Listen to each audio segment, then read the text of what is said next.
we need miles to go. Well, I think, Rick, if you can handle the armadillos in Louisiana, you've got no problems with the sheep in Scotland. We'll talk to you again as you progress. Thank you. Bye-bye, Rick. From our archives, it was Rick Hansen speaking with As It Happens guest host Peter Downey on July 1st, 1985. I remember seeing him come through Truro on that tour. Mr. Hansen has just launched a cross-Canada fundraising relay to commemorate the 25 years since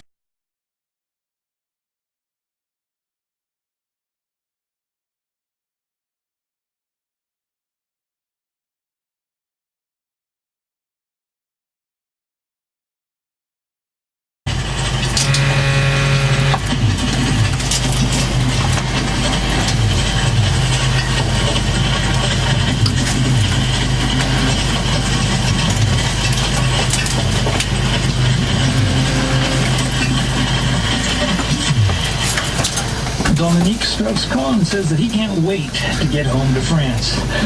But his reputation there is, of course, not quite what it was 3 months ago.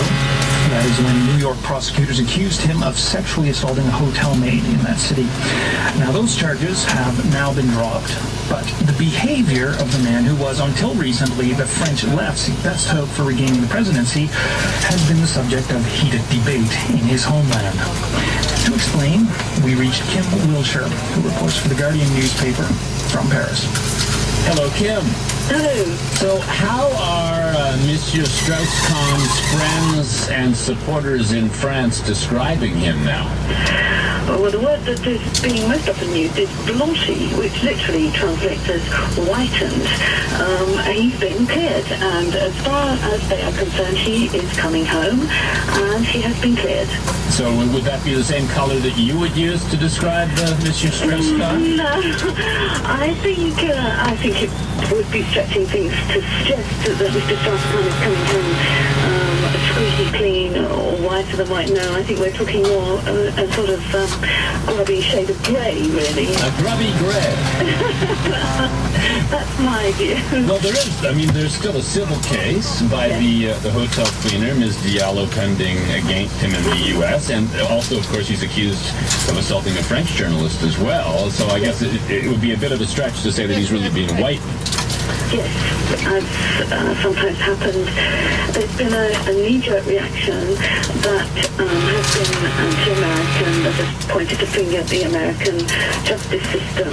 It's a difficult one for supporters of Dominique Strauss-Kahn to argue, because they were outraged when he was arrested. They were outraged when he was shown in handcuffs during the perp walk. They were outraged even when it was explained to them that he was just being treated like everybody else. There were certain people in France who said, well, he's not just everybody else. He is a powerful man, and they were outraged by that.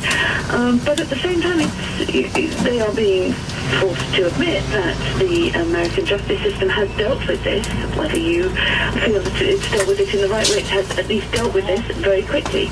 Now, you say certain people in France were speaking out about his treatment. These are well-known people in France. Yes. Tell us who's been speaking out for Mr. Strauss-Kahn.